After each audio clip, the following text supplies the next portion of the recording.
नमस्कार, मी विशाल परदेशी।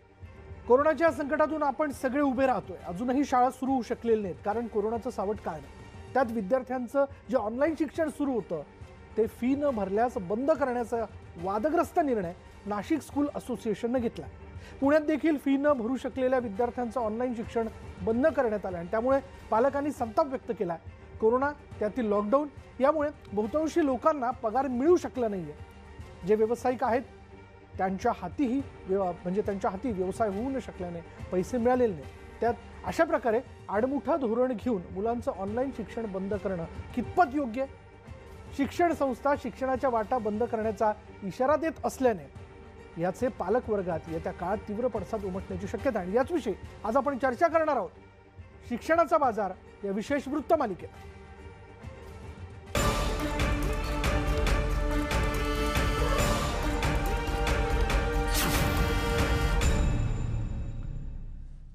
नाशिक आणि पुण्यातील पालकांच्या पायाखालची जमीन सरकली आहे। कारणही तसंच आहे, जे पालक शाळेची फी भरणार नाही तर त्यांच्या पाल्याचं ऑनलाईन शिक्षण बंद करण्याचा वादग्रस्त निर्णय नाशिक स्कूल असोसिएशनने घेतला आहे। नाशिकच्या इंग्रजी माध्यम शाळांच्या स्कूल ऑफ असोसिएशनने पालकांना 7 दिवसांची मुदत दिली आहे। जून महिन्यापासून म्हणजे 7 ते 8 महिन्यांपासून ऑनलाईन शाळा सुरू आहेत।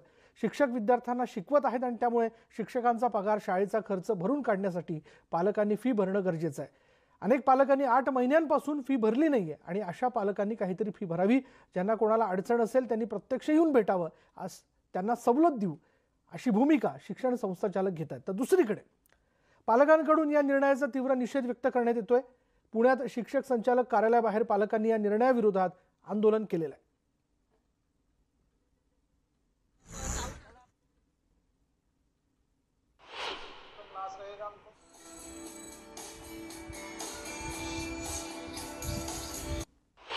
नऊ महिने अंदाजे झालेले शाळा सुरू करून आणि ज्या पालकांनी 1 रुपया सुद्धा फी भरलेली नाही त्या पालकांच्या मुलांचं नाव ऑनलाईन एज्युकेशन मधून डिलीट करण्यात यावं ही त्यांच्याकडे आम्ही विनंती केलेली आहे।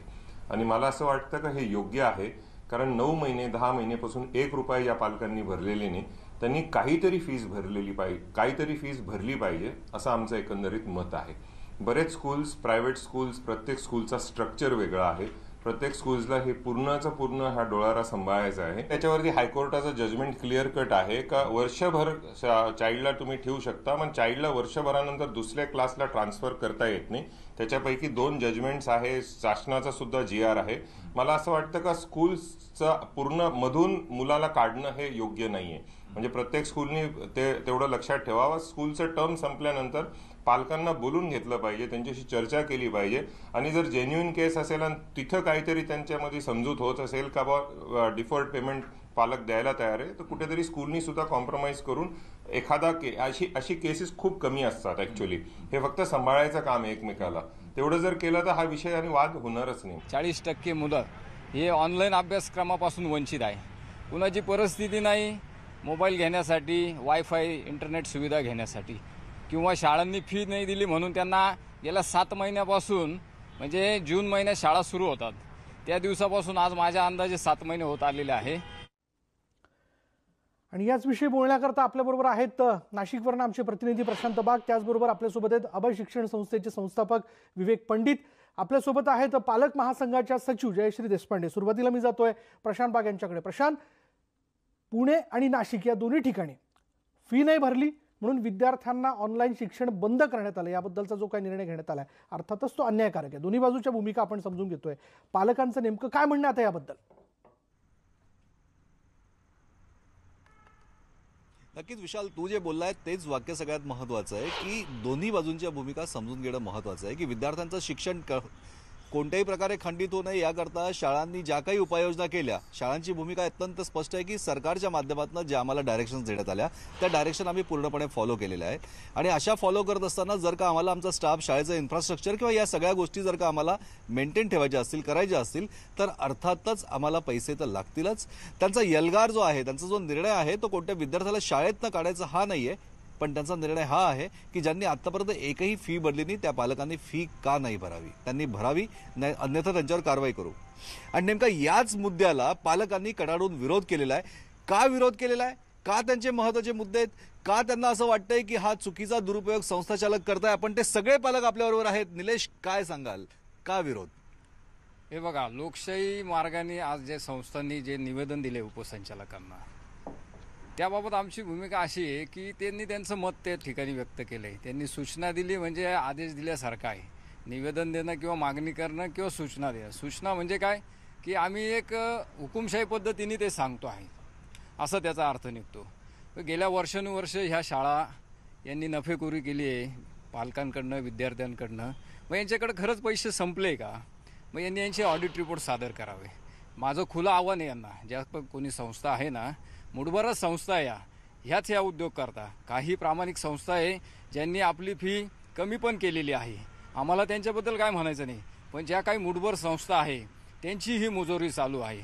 मग यांच्याकडे पैसा खरंच नाही का? यांना शिक्षकांना द्यायला पगार नाही, कर्मचाऱ्यांना द्यायला पगार नाही. मग या संस्था आमच्या पैशावरच चालल्या का आजपर्यंत? त्याचा लेखाजोखा यांनी आमच्यासमोर खुल्या मांडावा. माझं यांना खुलं आव्हान आहे. खुलं आव्हान जरी असलं तरी लेखाजोखा जरी समोर त्यांनी मांडावा असं म्हटलं तरीही शाळांच्या माध्यमातून विद्यार्थ्यांचं शिक्षण तर चालूच आहे. मग त्यांना का नाही कमी प्रमाणात का आपण पैसे दिले पाहिजे? कमी प्रमाणात पैसे देण्याचं आमचं बिलकुल म्हणणं नाही आहे. पैसे आम्ही देऊया, परंतु त्यांनी तगादा लावू नये. ह्या कोरोना काळामध्ये अनेकांचे रोजगार गेले आहे.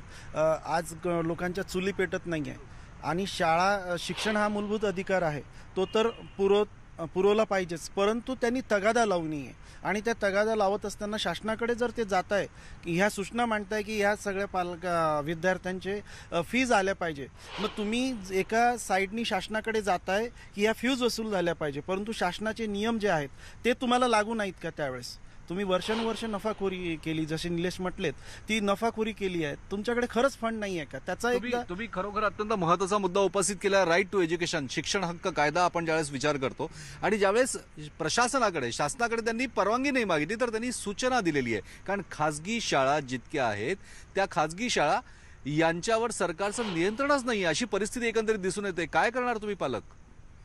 बरोबर आहे. या वर्षीच्या करोना काळामध्ये हा जो काही फीचा मुद्दा उपस्थित झालेला आहे, हा उत्स्फूर्तपणे पालकांनी विरोध नोंदवला आहे. कारण आता सध्या त्यांच्याकडे अर्थार्जन काही नाही आहे. सन 2003मध्ये सुप्रीम कोर्टाने एक चांगला निर्णय दिलेला आहे, TMA पै फाउंडेशन विरुद्ध कर्नाटक सरकार. याच्यामध्ये सुप्रीम कोर्टाच्या पूर्ण खंडपीठाने निर्णय दिला आहे की शालेय फी ही विद्यार्थ्यांकडून फक्त ऑब्जेक्टिव्ह पॅरामीटर्स म्हणजे शैक्षणिक बाबींच्या खर्चा एवढीच घेतली पाहिजे. परंतु सर्व शाळा आणि संस्थांनी स्थापनेपासून ही जी फी आहे शालेय खर्चापेक्षा 5 ते 10 पटीने जास्त आकारलेली आहे. गेले 8-9 वर्ष त्याबद्दल आम्ही तक्रार मांडत आहोत. यापूर्वी आपण याबद्दल मीडियामध्ये कव्हरेज घेतलेले आमचे.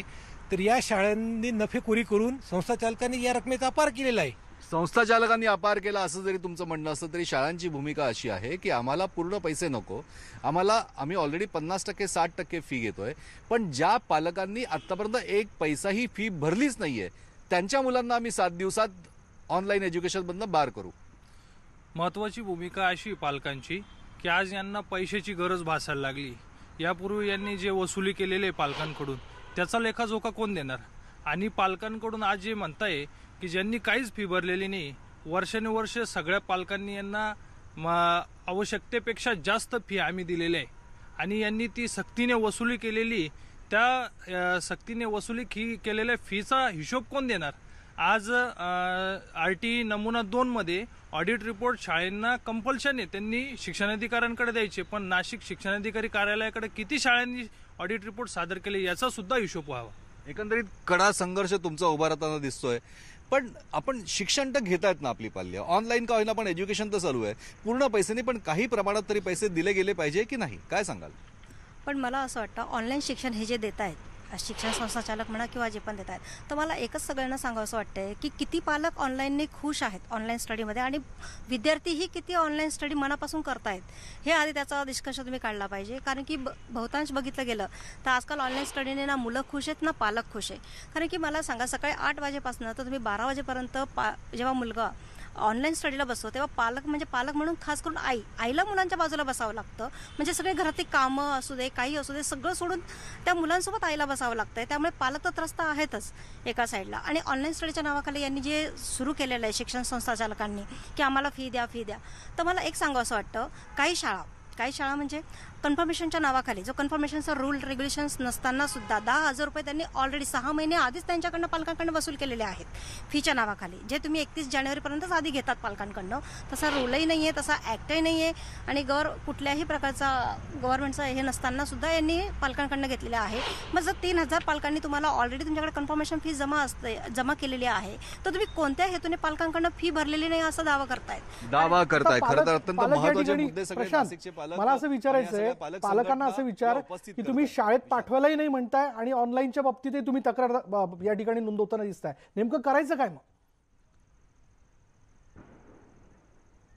नक्कीच हाच तर खरं तर कळीचा मुद्दा आहे की नेमकं करायचं काय, यातनं मार्ग कसा का निघणार. थोडं इकडे याल, काय सांगाल तुम्ही? एकीकडे तुमचे पाल्य जे आहे ते शाळेत जातात, जरी जात नसले तरी शाळेमध्ये ऑनलाईन तरी शिक्षणात सहभागी होत आहे, म्हणजे नाही जरी म्हटलं तरी त्यांचं शिक्षण सुरूच आहे.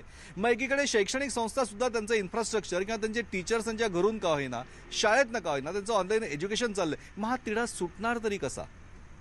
माझं असं म्हणणं आहे, कोरोना महामारी ही अचानक आलेली आहे, बरोबर. लॉकडाऊनमुळे 6 महिने सगळं स्तब्ध होतं.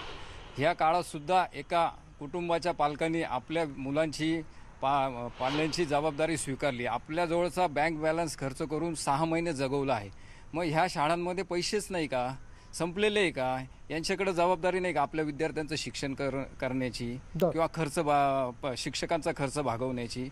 जर हा पैसाच नाही यांच्याकडं, मग हे पण शाळा आपली जबाबदारी नाकारत नाहीये, सगळ्यात महत्वाचं आहे. आपण नक्की या मुद्द्यावर पुन्हा एकदा येणार आहोत की शाळा मुळात शाळेची भूमिका ही आहे की ज्यांनी आतापर्यंत एकही रुपया भरला नाही त्यांनी पैसे भरावे, पण पालकांची भूमिका अत्यंत स्ट्रिक्ट आहे की शिक्षण हक्क कायदा नेमका जातो कुठे, सरकार यात हस्तक्षेप का नाही करत? विशाल, मला विवेक पंडित सरांकडे जायचंय, या अर्थाने जायचंय कारण स्वतः ते एक संस्था चालक आहे, आपण देखील एक शाळा चालवता.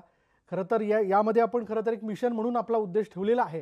पण आता एकूण पुण्यात आणि नाशिकमध्ये शाळा असोसिएशनच्या वतीने जे निर्णय घेण्यात येतात याकडे आपण कसं बघताय? याच्याकडे माझा बघण्याचा अप्रोच असा आहे की काहीही झालं, फी येवो न येवो, मुलांचं शिक्षण थांबवता कामा नये, असं आमचं स्वतःचं एक नैतिक धोरण आहे. कारण जो आता काळ चालू आहे त्यामध्ये सगळ्यांचीच आर्थिक परिस्थिती बिघडली असण्याचा संभव आहे आणि हा जो प्रश्न हा मूलतः विनाअनुदानित शाळांमधला आहे, कारण ह्यांना सरकारकडनं अनुदान नसतं आणि त्यामुळे ह्यांचे जे सगळे खर्च असतात हे सगळे पालकांकडनं आलेल्या फी मध्ये भागवायला लागतात. त्यामुळे असा हा सगळा प्रश्न निर्माण झालेला आहे. दुसरी गोष्ट अशी आहे की फी भरणं शक्य नसलं तर शाळांनी तगादा मुळीच लावू नये. अशासाठी की ज्या शाळेबरोबर किंवा पालकांबरोबर आपण एकमेकांबरोबर राहत असतो, त्यामुळे एकमेकाच्या सहकार्याने आणि एकमेकाला समजून पालक शाळा सुरू झाली की जसं जमेल तसं फी भरणार अशी आमची स्वतःची धारणा आहे. आमची पण खूप फी बाकी आहे, पण आम्ही तगादावर करत नाही आहोत आणि आमचं युट्यूबचं जे आहे रेकॉर्डिंग आणि मुलांना देणं हेही थांबवलेलं नाही. बरोबर.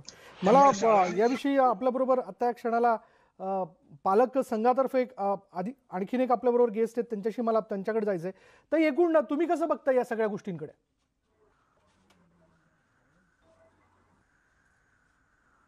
जयश्री ताई. हॅलो. हा बोला. पहिल्यांदा मी इथे आज संघटनेचे अध्यक्ष सर जे इथे आलेले आहेत संस्था चालकांच्या वतीने मी त्यांचे आभार मानते की आज पहिल्यांदाच आम्हाला अशी काही गोष्ट समजली की संस्था चालक पण पालकांचा विचार करतायत. हे हार्डली 1 ते 2% हा विचार चालू आहे.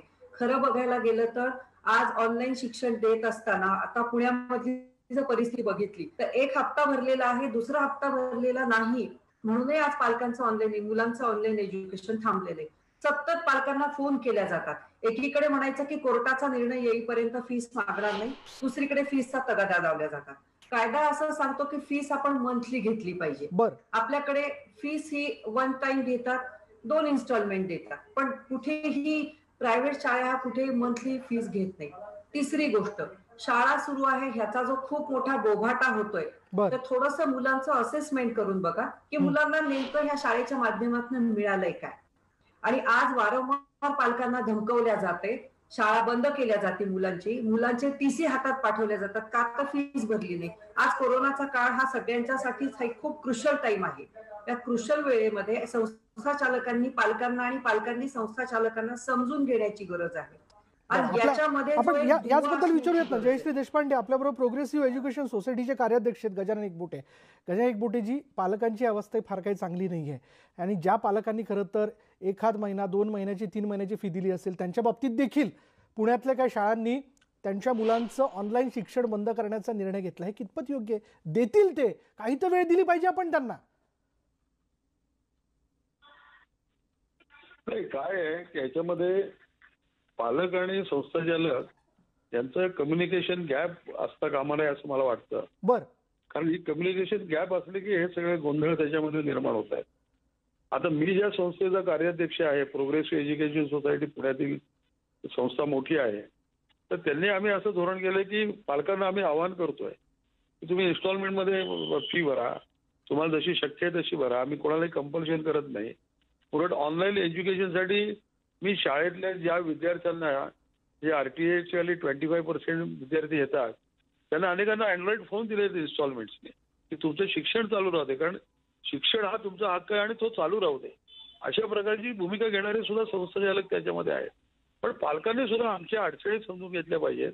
ते शिक्षक आहेत, शिक्षकेतर कर्मचारी आहेत, ते सुद्धा मानव आहेत आणि त्यांचंही दैनंदिन जीवन हे कोरोनाच्या काळामध्ये अफेक्ट झालेलं आहे.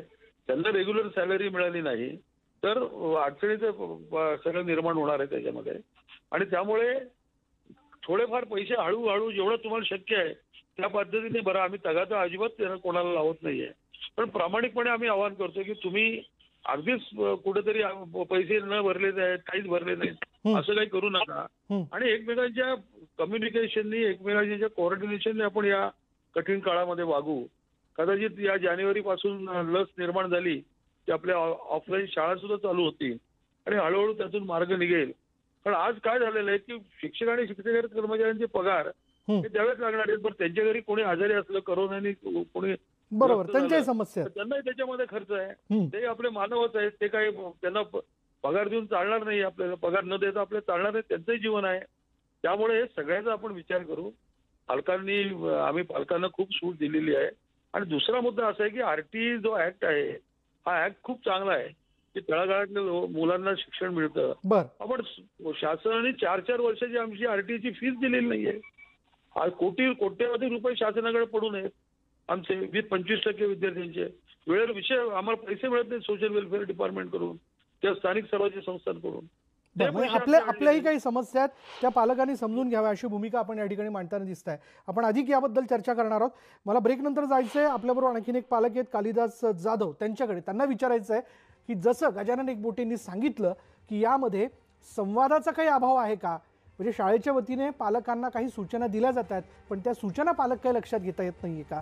त्यांच्याबरोबर नेमकं काय घडले, त्यांचा काय अनुभव आहे, त्यांचा पाल्य ज्या शिक्षण संस्थेत आहे त्याबद्दलचा. घेऊयात एक ब्रेक. पहा फक्त न्यूज 18 लोकमत.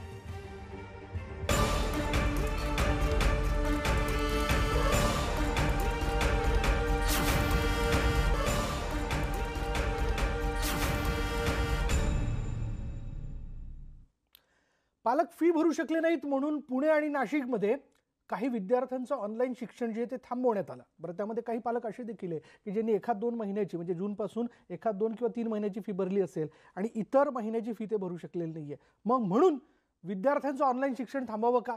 तर निश्चित नाही. पण यातनं काहीतरी समन्वयाने, संवादाने मार्ग निघू शकतो. जाऊयात. आपल्याबरोबर आणखीन एक पालक आहेत कालिदास जाधव. कालिदास जाधव, काय म्हणणं आहे आपलं? एकबोटे सरांच्या मताशी मी फारसा सहमत नाहीये, कारण पुण्यातल्या बऱ्याच शाळा आतापर्यंत ऑनलाईन शिक्षण बंद करून बसलेल्या आहेत. पालकांना वेठीस धरलेलं आहे. मुलांना ऑनलाईन क्लासेसमध्ये इन करून घेतात आणि शेवटच्या वेळेस फक्त प्रेझेंटी दाखवताना हजेरी लावतात आणि मग ऍप बंद करतात. म्हणजे त्यांनी वेगवेगळ्या प्रकारे मेंटली हॅरॅसमेंट मुलांची चालू केलेली आहे. मेसेज पाठवतात, एक वेळ देतात, त्या वेळेत जर तुम्ही तुमचं म्हणणं मांडलं नाही तर आम्ही तुमच्या मुलांना शाळेतनं काढून टाकू. परस्पर TC पाठवतायत. गेले कित्येक वर्ष शाळा पैसे कमवत आलेले आहेत, नाना प्रकारे कमवल्यात. अगदी socks, dress, book, term fees अशा वेगवेगळ्या नावांनी त्यांनी बेकायदेशीर पद्धतीने सुद्धा शाळांनी फी वसूल केलेली आहे. मग 1 वर्ष पॅन्डेमिक सिच्युएशनमुळे जर पालक हॅरॅस झाले किंवा पालकांकडे पैसा नाहीये तर शाळेने थोडं समजून घ्यायला पाहिजे. शाळेने पहिले हे विचारात घ्यायला पाहिजे की पालक जे आहेत ते फी बुडवणार नाहीयेत, ते फक्त तुमच्याकडे वेळ मागतायत. आणि जर वेळ दिली तर काही हरकत नाही असं मला वाटतंय. पालक फी भरायला तयार आहेत. अहो, मागच्या वर्षीचे अजून रिझल्ट मिळाले नाहीयेत विद्यार्थ्यांना. पण त्यांच्याकडे कालिदास जाधव जी शिक्षक आहेत त्यांचेही पगार करायचे. शेवटी तो काम करणारा शिक्षक, ऑनलाईन शिकवणारा शिक्षक, त्याला देखील कुटुंब आहे, त्याला देखील समस्या आहेत. त्याच्याही घरी कोणीतरी आजारी असू शकतं. अगदी बरोबर सर. फी देण्याबद्दल आम्ही नाही म्हणतच नाहीये. किंबहुना मी स्वतः देखील 50% फी भरलेली आहे. पण 100%चा आग्रह का? जर तुमचं ग्राउंड वापरत नाही आहोत, तुमचं जर लायब्ररी वापरली जात नाहीये, तुमचं इन्फ्रास्ट्रक्चर वापरलं जात नाहीये, मला तर सरकारला अशी विनंती करायची की या काळामध्ये ऑनलाईन शिक्षणासाठी जी काही फी आकारली जाती तेवढीच त्यांनी घ्यावी. जसं शिक्षण देण्यासाठी शाळेला खर्च येतोय, आत्ताच्या काळामध्ये शिक्षण घेण्यासाठी पालकांनाही खर्च येतोय. गॅजेट्स घ्यावे लागतायत, इंटरनेटचं हायस्पीड कनेक्शन घ्यावं लागतंय आणि हे सगळं घेताना विद्यार्थ्यांचा डोळ्यांचा विचार कोणीच करत का नाहीये? म्हणजे आपण हे आपल्या पाल्याच्या गॅजेट्सवरती खर्च केलेला आहे आणि आता शाळेतल्या काही सुविधा जर आपण वापरत नसू तर मग आता इमिजिएट 100% फीचा आग्रह का, असं आपलं म्हणणं आहे. मी जातोय प्रशांतकडे, कारण आता वेळ जास्त झालेली आहे. बहुतांशी पालकांना घरी देखील जायचं असेल, त्या आपल्यासाठी म्हणून संवादाकरता थांबलेले आहेत त्यांच्याबरोबर. मी जातोय नाशिकला. प्रशांत,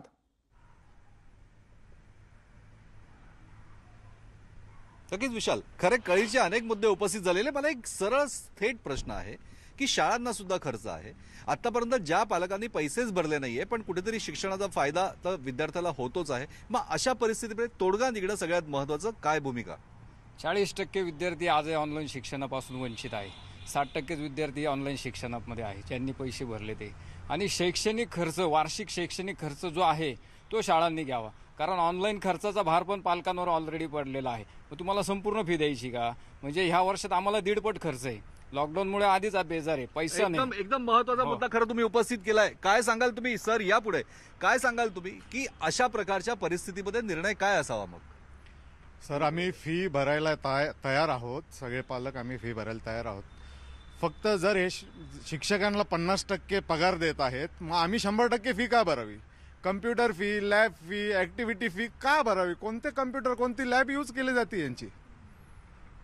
म्हणजे थोडक्यात जे पैशाची आकारणी केली जाते ती आकारणी फक्त ऑनलाईन एज्युकेशन पुरतीच मर्यादित असावी? ऑनलाईन शिक्षणासाठी तुम्ही जे म्हणतायत, हे जे शाळा संस्थाचालक जे म्हणतायत की आम्हाला हा खर्च नाही, तो खर्च आहे किंवा जे काही म्हणतायत, तर मला असं म्हणायचं ऑनलाईन पुरता नाही, पण त्यांना शिक्षकांचा जो पगार त्यांना द्यायचा आहे ना, त्याच्या नावाखाली पालक 20% फी, ट्युशन फीस देण्यास तयार आहेत. तर मला असं म्हणायचं आहे की शाळा आणि पालक यांनी दोघांनी मिळून मध्यस्थीचा काहीतरी तडजोड करून मध्यस्थी मार्ग काढावा, मध्यस्थी करावी, मार्ग काढावा. आणखी नेमकं इथेच होतंय की चर्चा व्हायला तयार नाहीये, आणखीन सरकार दरबारी कोणी याच्यात हस्तक्षेप करायला तयार नाहीये. महत्वाची भूमिका अशी आहे की शाळा आजही सरसकट फीच्या मागे लागलेली. मध्यस्थी करायची असेल तर त्यांनी तोडगा काढण्यासाठी पालकांना बोलवावं आणि प्रत्यक्षात जो खर्च होतोय कोरोना काळामुळे त्या काळाच्या नुसार खर्च आकारावा. आम्ही फी भरण्यास तयार आहोत, पण सरसकट नाही, ही भूमिका ठाम आहे. जसा कोरोना सरकारला नवीन होता, जसा कोरोना शाळांना नवीन होता, तसाच कोरोना पालकांना सुद्धा नवीन आहे. पण अशा परिस्थितीमध्ये शाळा ज्यावेळेस म्हणतायत की आम्ही पालकांशी चर्चा करायला तयार आहोत, ज्यांच्याकडे पैसे नाही आहेत त्यांची आम्ही इन्स्टॉलमेंट करून द्यायला तयार आहोत, आम्ही 50%च फी घ्यायला तयार आहोत, शाळा जर का अशी भूमिका घेते तर आपली भूमिका का नसावी सकारात्मक? नाही, अजून तर कुठल्या शाळेत असा काही प्रस्ताव नाही आहे की चर्चा करावी वगैरे. आणि जसे तुम्ही बोलले की कोरोनामुळे सगळ्यांनाच एफेक्ट झालेला आहे, विशेष करून जे व्यावसायिक पॅरेंट्स आहेत त्यांना खूप जास्त झालेलं आहे. नोकरदार वगैरे जे सदन पालक त्यांना कमी प्रमाणात झालं असेल, त्या बऱ्याच पालकांनी फी भरलेली आहे, ही वस्तुस्थिती आहे. आणि ही पूर्ण गोष्ट चुकीची आहे की शाळा म्हणतात की पालक फीस नाही भरत, असं नाही आहे. चर्चा करायला पण तयार आहे, पण शाळांना नफेखोरी सोडायची नाही आहे, हे लक्षात घ्याल. 2-4 शाळांनी 50% फी माफ केलेली आहे, काहींनी 40% केली, 30% केलेली आहे. म्हणजे ज्या शाळा, काही शाळांनी मात्र आडमोडेपणाचं धोरण अजूनही स्वीकारलंय की जे 50%, 40%, 60% नाही तर 100% आकारणी करताय. बरोबर आहे. मला एक असा मुद्दा उपस्थित करायचा आहे की कोरोना काळामुळे आम्ही फी भरू शकत नाही, म्हणजे काही पालक फी भरू शकत नाही. परंतु एक मुद्दा मी इथे उपस्थित करू इच्छितो की जेव्हा आपण ॲडमिशन घेतो तर तेव्हा जी ॲडमिशन फी म्हणून घेतल्या जाते तो फंड कुठे आहे? तो किती मोठा फंड आहे जे आमच्याकडनं 30-30 हजार रुपये त्यावेळेस घेतले होते आणि वर्षभर पण फी भरलेली आहे आम्ही, तर तो फंड कुठे आहे? तो का यूज होत नाही? आम्ही फी भरायला तयार आहोत, परंतु इथे शासनाकडून शिक्षण मंत्र्याकडनं ही इथे कोणीतरी मध्यस्थी करणं गरजेचं आहे. नाहीतर हे यांना असं वाटत नाही की आम्ही महाराष्ट्रातले शिक्षण चालक आहोत किंवा शाळा आहोत. यांना वाटतं की आम्ही भारताबाहेर आहोत. यांना कुठले कायदे लागू नाही आहेत. त्याच्यासाठी शिक्षण मंत्री अथवा शासन दरबारी व्यक्तींनी प्रामाणिकपणे याच्यात हस्तक्षेप करून याचा तोडगा काढणं गरजेचं आहे. सर, हस्तक्षेप महत्वाचा आहे. खाजगी शाळांची मुजोरी होते असं तुमचं म्हणणं आहे का? शिक्षण विभाग, शिक्षण मंत्री, शिक्षण खातं यात हस्तक्षेपच करत नाही असं तुमचं म्हणणं आहे का? तोडगा कसा असावा, मागणी कशी असावी? शिक्षण विभागाचे अधिकारी निगरगट्ट झालेले आहे. त्यांना ह्या पालकांबद्दल कुठली सहानुभूती नाही. त्यातल्या त्यात मुजोर शाळांना तर अजिबात नाही. यांचं हे संगनमत आहे आणि हे वरपर्यंत संगनमत आहे. जोपर्यंत पालक रस्त्यावर मोठ्या संख्येने उतरणार नाही तोपर्यंत पालकांना न्याय मिळणार नाही आणि यांना पण यांचा जाब विचारला जाणार नाही. अधिकारी कुठलेही लक्ष देत नाही. 8 वर्ष झाले तक्रारी टाकून अधिकाऱ्यांनी कुठली ठोस भूमिका आजपर्यंत नाशिक शहरात नाही घेतली.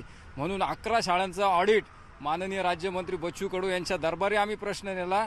ते आज ऑडिट चालू आहे. त्याच्यातही ह्या मुजोर शाळा हजर राहत नाही. नक्कीच, म्हणजे की राज्यमंत्री म्हणजे की शिक्षण राज्यमंत्री बच्चू कडू यांच्या दरबारी प्रश्न दिल्यानंतर 11 शाळांचं ऑडिट सुरू झालं.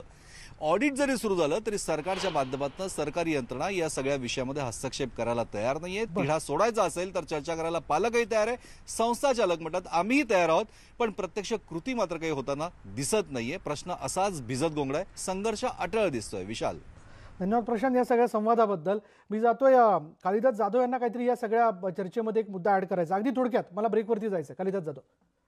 अगदी सर, मला म्हणायचं पॅन्डेमिक काळामध्ये जर कंपन्यांना प्रोडक्शन वगैरे सगळं बंद असताना पगार दिले जात होते नोकरदारांना, मग संस्था चालकांनी आजपर्यंत एवढे पैसे लाटलेले आहेत की त्यांनी आतापर्यंत ऑडिट केलेले नाहीयेत. म्हणजे यांच्याकडे गडगंज पैसा आहे. मग हे 1 वर्ष स्वतःचे शिक्षक का सांभाळू शकत नाहीत? विद्यार्थ्यांच्याच पैशातनं सांभाळले जाणार आहेत का? प्रत्येक संस्थांचे स्वतःचे इन्व्हेस्टमेंट आहेत, स्वतःचे फंड्स आहेत, त्याच्यातनं त्यांनी 1 वर्ष शिक्षकांचे पगार करावेत. बरं, म्हणजे आपल्याला सुचवायचं की एक क्रायसिस फंड असू शकतो ज्यातनं खरं तर ही सगळी गरज भागवल्या जाऊ शकते. याविषयी याची तयारी तर त्यांनी करून ठेवायला पाहिजे ना स्वतःकडे. सर, बरोबर. मला याविषयी पंडित सरांना विचारायचं आहे आणि त्याचबरोबर आपल्या बरोबर गजानन एकबोटे पण आहे. या दोघांनाही मला विचारायचं, पण वेळ झाली का ब्रेक नंतर या दोघांकडे मी जाणार आहे. पहा फक्त न्यूज 18 लोकमत.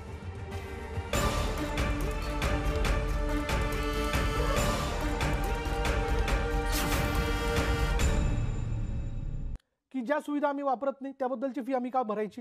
काही पालकांनी असे म्हणलं, हो आम्ही 100% फी देण्यासाठी बांधील आहोत, पण आम्हाला वेळ द्या. आणि काही पालक असं म्हणतात की यापूर्वी आम्ही जे काही डोनेशन किंवा फंड देऊ केला त्याचं शाळा नेमकं काय करते? तो फंड खरं तर या शिक्षकांच्या पगारासाठी ते वापरू शकत नाहीत का? ज्याचं कारण तुम्ही पुढे करतात. मी जातोय गजानन एकबोटे यांच्याकडे. विवेक पंडित सर, मी आपल्याकडे येणार आहे. गजानन एकबोटेंकडनं मी जाणून घेतो, आपल्याकडे असा काही फंड नाही का, क्रायसिस फंड, की ज्यातनं आपण शिक्षकांचे पगार करू शकतो?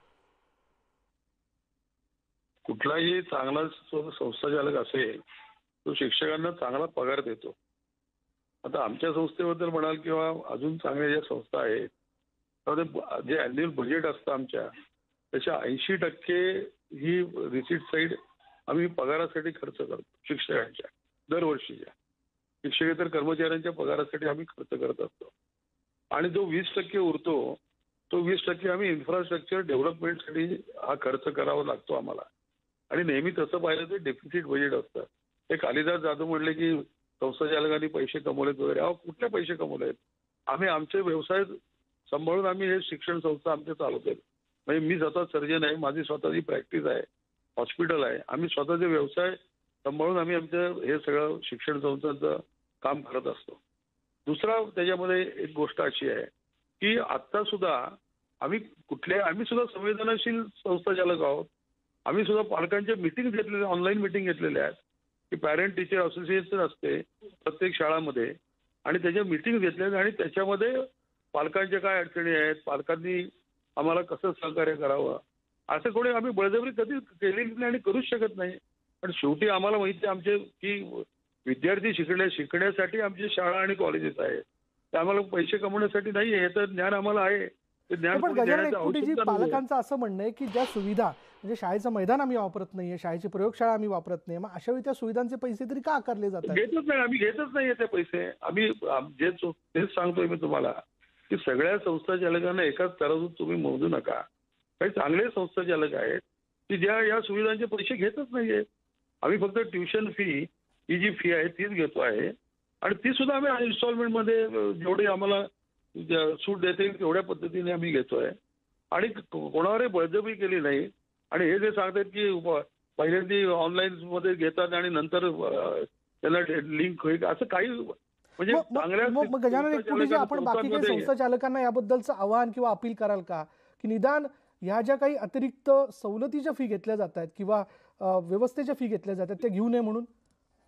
ऑलरेडी केलेलं आहे अपील. माझं खाजगी संस्था चालकांशी नेहमी माझं चर्चा होत असते आणि संस्था चालकांशी खूप चांगला रेपोर्ट आहे आणि अनेक पुण्यातल्या मोठमोठ्या शिक्षण संस्थांनी हेच धोरण केलेलं आहे की एक तर विद्यार्थ्यांना पालकांना बळजबरी करायची नाही आणि ज्या सुविधा आता आपण वापरत नाहीयेत त्याचा आग्रह आपण त्या फीचा आपण धरायचा नाही हे केलं. पण शिक्षक शिक्षिकेतरांचे पगार हा कळीचा मुद्दा आहे आणि असं तुम्ही ऑडिट करा. बच्चू कडूंनी सांगितलं ना ऑडिट केलं 11 संस्थांचं. ऑडिट काय आम्ही दरवर्षी स्टॅट्युटरी ऑडिट आम्हाला चॅरिटी कमिशनरकडे करावं लागतं आणि ऑडिट आम्ही देत दरवर्षी कमिशनरकडे चॅरिटी कमिशनर देत असतो. स्टॅट्युटरी ऑडिटर असतो त्याला चॅरिटी कमिशनर तो अनसरेबल आहे आणि त्याच्यामध्ये सुद्धा दिसतं ना आमच्या रिपोर्टमध्ये माहिती ज्या ठिकाणी आमचं. मला विवेक पंडित यांच्याकडे जायचं. विवेक पंडित, पण ज्या विनाअनुदानित शाळा आहे त्या मात्र या सगळ्या कालावधीत पालकांची समस्या समजून न घेता हजारो रुपयांची फी आकारतात. म्हणजे जे एका पालकांनी म्हटलं की ज्या व्यवस्था आम्ही वापरत नाहीये त्याची देखील फी आकारली जाते. चुकीचं आहे कारण जर तुमच्या फी रिसिप्टमध्ये ह्या वेगवेगळ्या जर गोष्टी नमूद केलेल्या असतील की अशी ग्राउंडसाठी आहे लॅबसाठी आहे तर अशा ज्या गोष्टी वापरल्या जात नाहीत सध्या त्याची फी घेण्याचा काही नैतिक अधिकार नाहीये. आणि आता डॉक्टर एकबोटे म्हणाल्याप्रमाणे सगळ्या संस्था चालकांना एकाच मापाने कृपया तोलू नका कारण त्यांची संस्था का किंवा आम्ही मुलांकडे कधी तगादा लावत नाहीत. दुसरी गोष्ट अशी आहे की ह्या क्षेत्रात दुर्दैवाने आता थोडंसं व्यापारीकरण हा प्रकार एक सुरू झालेला आहे. त्यामुळे शाळांच्या फीज ज्या असतात त्या खूप मोठ्या आहेत आणि बरेचसे पालक आज जे तक्रार करत असतील त्यांनी शाळेचं नाव किंवा फी स्ट्रक्चर किंवा मोठी इंटरनॅशनल शाळा वगैरे म्हणून प्रवेश घेतलेला असतो. त्यामुळे हे सगळं पुढचं इन्स्टॉलमेंट वगैरे पहिल्यापासून सगळं असतं.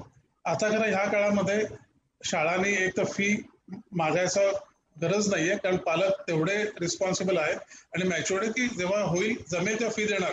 कोणीही आपल्याला मुलाला फ्री शिकवावं किंवा आपल्या मुलाला शाळा काही फी न घेता शिकवते ही जाणीव ठेवून नक्कीच भरणार जेव्हा जमेल तेव्हा.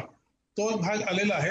आणि दुसरा भाग असा आहे की शाळांना क्रायसिस फंड जे असतात हे जे पॅन्डेमिक आलेलं आहे अशासारखी सिच्युएशन तयार होऊन पालक रादर मुलं आणि शाळा ह्यांच्यामध्ये काही एकोपा राहणार नाही किंवा मुलं भेटणार नाहीत आणि सगळं आभासी शिक्षण होणार आहे ह्याची कल्पना सगळ्या कोणालाच नव्हती.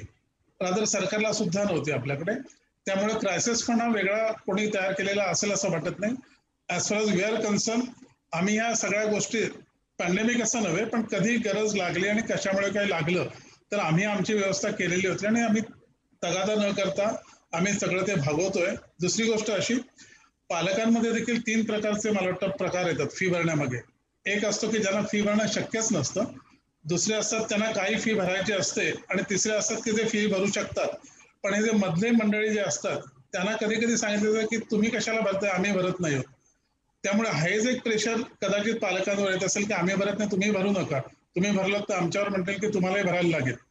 हेही पालकांनी शेवटी काय आहे की आई वडील आणि शाळा हे एकत्र एक कुटुंब आहे त्या हिशोबाने सगळ्यांनी वागायला पाहिजे आणि एकमेकावर हेत्वारोप किंवा दोषारोप करून हा प्रश्न सुटणारा नाहीये. शाळांना देखील सामोपचाराने सगळं घ्यावं. मुलांना नावं काढणं किंवा त्यांना ऑनलाईन शिकवू नये असे प्रकार मुळीच करू नयेत. पालक महासंघाचे सचिव जे आहेत जयश्री देशपांडे यांच्याकडे मी जातोय. फोनलाईन वरती आपल्यासोबत आहेत. आपण ऐकलं विवेक पंडित सरांनी या ठिकाणी शिक्षक म्हणजे पालकांमधली देखील एक मानसिकतेची वर्गवारी या ठिकाणी मांडली. असेही पालक आहेत. अशा वेळी त्यांना देखील आपण समजवलं पाहिजे असं नाही का? कारण शेवटी शाळेच्याही समस्या आहेत. ज्या शाळा ऍडजस्ट करून घेत आहेत त्यांना काही प्रमाणात का होईना फी दिली पाहिजे. कारण शाळेच्या स्टाफचा खर्च असेल त्यांचे पगार असतील हे मुद्दे जे त्या चर्चेतनं वारंवार समोर येताना दिसतात ते त्यांना द्यायचंच आहे की. मला आज पहिल्यांदा मला मीडियाचे इथे आभार मानायचे की आपण जे संस्था चालक आज इथे आणलेले आहेत आपल्याशी चर्चा करत आहेत ते खूपच मॅच्युअर वर्ग आहे एक्झॅक्टली याच्या विरुद्ध जे संस्थाचालक समोर येत नाही ते आमच्याकडे पुण्यामधली जर परिस्थिती बघाल तर अत्यंत भीषण आहे.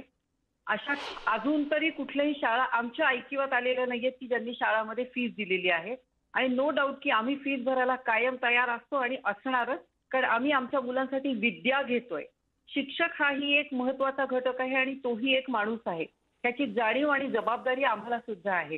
पण ह्या सगळ्या गोष्टी करत असताना जर का पालकांची भूमिका न समजून घेता जर का पालकांवरती फक्त दबाव टाकत गेला आणि जर संस्थाचालक संघटनेने जर एक निर्णय घेतला की फक्त शाळांनी ट्युशन फीस आकारण्यात यावी आणि ती इन्स्टॉलमेंटमध्ये घ्यावी, तर कुठलाही पालक फीस भरायला विरोध करणार नाही. नेमकं याच्या विरुद्ध असं होतंय की अजून कोर्टाचा निकाल यायचा आहे म्हणून जर का तुम्ही फीसचा तगादा सतत लावत असाल तर एक जेवढी फीस भरलेली आहे त्या भरलेल्या फीसमध्ये तुम्ही ऍडजस्ट करू शकता. आणि आता सर म्हणाले की काही पालक दुसऱ्या पालकांना भरीस घालतात की तुम्ही फीस भरू नका. तर असा कुठलाही मुद्दा नाही, कारण आपला पालक हा इतका सुशिक्षित वर्ग आहे की तो कुठल्याही आणि कोणाच्याही सांगण्याला बळी पडत नाही. आज पालकांचे एवढे मोठे अडचणी जयश्रीताई, काही लोक अशी असावीत ना, काही लोक जी अशी असावीत कारण जी उघडपणे सांगत नाहीत खरं तर, पण अशा वेळी ते इतर पालकांना सांगत असतात अरे का भरायची फी, आता जर सध्या काही सुरूच नाहीये तर. असा खूप कमी 1-2% प्रमाणात पालक असणार आहेत, कारण आमच्याकडे तर असे खूप सारे पालक आहेत की ज्यांनी फीस भरली आहे. पण जो वर्ग फीस भरायचा राहिलेला आहे तो खरोखरी असा वर्ग आहे की ज्यांना आर्थिक अतिशय मोठ्या संकटांना बळी पडावं लागतंय. बऱ्याच घरांमध्ये त्यांचे कर्ते पुरुष गेलेत, जिथे हजबंड अँड वाईफ वर्किंग होते त्या दोघांचे जॉब गेले. या परिस्थितीमध्ये आज दिसते परिस्थिती अशी की यांचा फ्लॅट आहे, यांची घर आहे, यांचा बँक बॅलन्स आहे, वेल टू डू असे दिसतात. पण आज प्रत्यक्ष परिस्थिती खूप वेगळी आहे आणि कुठलाही संस्थाचालक पुढे येऊन फक्त ट्युशन फीसवर कॉम्प्रोमाइज करायला तयार नाही. मी आज आपल्याकडे जे 2 माननीय संस्थाचालक सर इथे आलेले आहेत, मी त्यांना सांगेल की आपण कृपया मध्यस्थी करा आणि सगळ्या संस्थाचालकांना अपील करा की फक्त ट्युशन फीस घ्या. हा विषय खूप मोठा ताणायचा आम्हाला पण नाहीये आणि आपल्याला पण नाहीये. आम्हाला पूर्ण जबाबदारीची जाणीव आहे की आपल्या शिक्षकांना पगार मिळाले पाहिजेत. पण जर पॅन्डेमिकमध्ये सगळ्यांचेच लॉसेस चालू आहेत तर माहिती नाही आम्हाला की नेमके संस्थाचालक किती पगार शिक्षक लोकांना देत आहेत. अशाही खूप साऱ्या केसेस आमच्याकडे आहेत की जिथे संस्थाचालक आमच्याकडनं पूर्ण फीस घेतात पण आमच्या शिक्षक लोकांना गेले कित्येक वर्षानुवर्ष वेळेवर फीस मिळालेली नाहीये. इनफॅक्ट उघडपणे शिक्षक बोलतात फक्त मुलांशी, पण ते कुठल्याही प्रकारचं संघटन करून पुढे यायला तयार नाहीत, कारण त्यांना त्यांचे जॉब वाचवायचे आणि ह्या पैशांच्यासाठी त्यांनी बऱ्याच लायबिलिटीज वाढवून. आपलं म्हणणं आपण मांडलं, महत्वाचा मुद्दा मांडला की खरं तर शिक्षण या सगळ्या गोंधळामध्ये शिक्षण संस्था चालकांनीच मध्यस्थी करून हा जो विषय तो मिटवावा. आपण चर्चा करण्यासाठी तयार आहात म्हणून आपण उपायांकडे येऊयात. उपाय महत्वाचे काय करता येऊ शकतं, काय सूचना या ठिकाणी देता येऊ शकतात. राज्य सरकारने मध्यस्थी करावी, शिक्षण चालकांनी पुढे यावं, कसं आपल्याला हे थांबवता येईल, कारण ही परिस्थिती आहे की ज्यात आपण खांद्याला खांदा लावून या संकटातनं बाहेर येणं फार आवश्यक आहे. घेऊयात एक ब्रेक नंतर मी विवेक पंडित त्याचबरोबर आणखीन एक पालक आपल्याबरोबर आहेत कालिदासजी आणि त्याचबरोबर एकबोटे सर, या तिघांकडे मी जाणार आहे. घेऊयात एक ब्रेक, पहा फक्त न्यूज 18 लोकमत.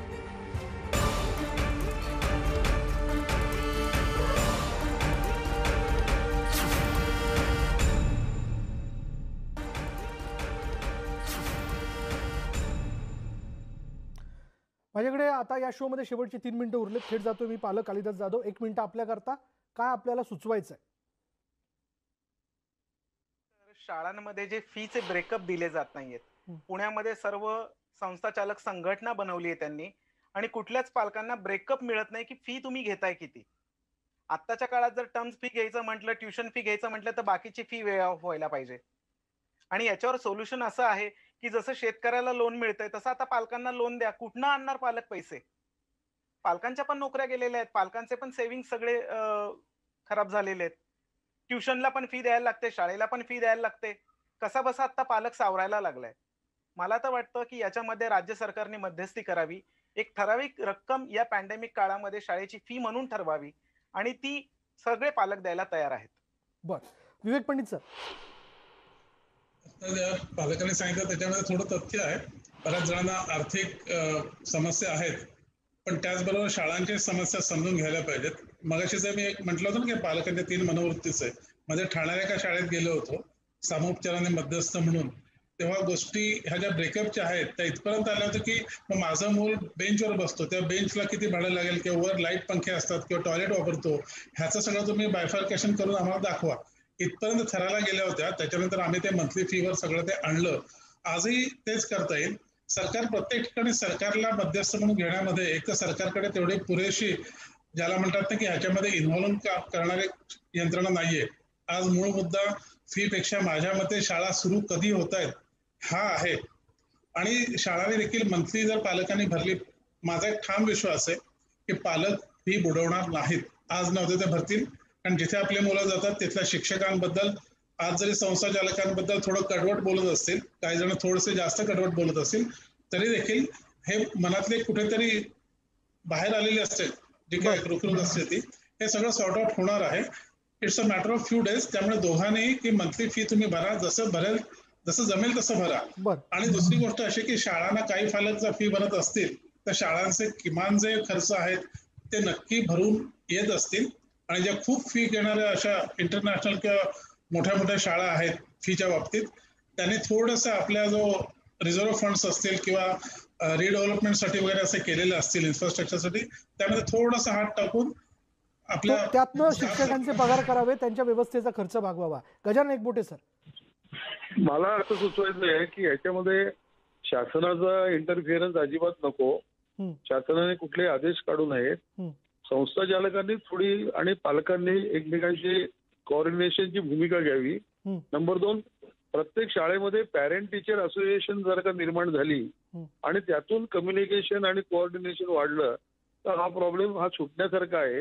म्हणून आपल्या माध्यमातून माझी सगळ्या संस्था चालकांना पालकांना ही विनंती आहे, सूचना आहे की आपल्या शाळांमध्ये पॅरेंट टीचर असोसिएशन करा, त्याच्या मोकळ्या वातावरणात मिटिंग बोलवा आणि त्याच्यामध्ये जे काही निर्णय होतील त्याप्रमाणे ते इम्प्लिमेंट करा.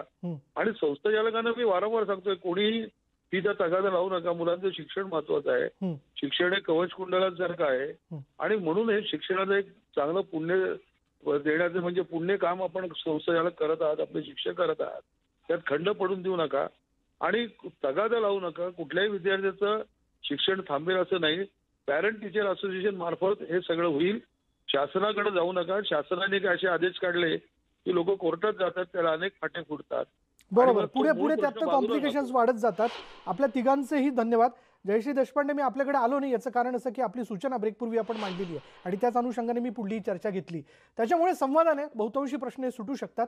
त्याचबरोबर या चर्चेतनं एक तर मुद्दा लक्षात आला, तो असा की सगळ्या संस्था चालकांनी काही सरसकट फीचा तगादा लावलेला नाही आहे. सगळ्यांनाच सगळेच खरं तर यामध्ये नफेगिरी करतायत. या भावनेच्या तराजूत त्यांना तोलता कामा नये. दुसरं की पालकांच्या वतीने एक शिष्टमंडळ, त्याचबरोबर संस्था चालकांच्या वतीने एक शिष्टमंडळ, दोघांनीही त्या शहरात एकमेकांसमोर बसून संवादाने हा प्रश्न सोडवता येऊ शकतो का, याबद्दल अगदी तातडीने प्रयत्न होणं गरजेचं आहे. त्यातनंच हा जो काही गुंता तयार झालेला आहे तो सुटू शकेल.